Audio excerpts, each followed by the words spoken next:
gymnastic uniform. A dress A of good silver girl. brocade and a velvet Nina. ermine-trimmed mantle were Huh? mandatory. The entire outfit was so heavy that the bride's train had to be carried by several chamberlains.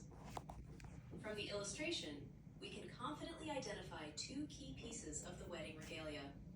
First, the nuptial crown, a stunning piece made in 1840 from diamonds that once belonged to Catherine the Great, mounted on a pink velvet frame.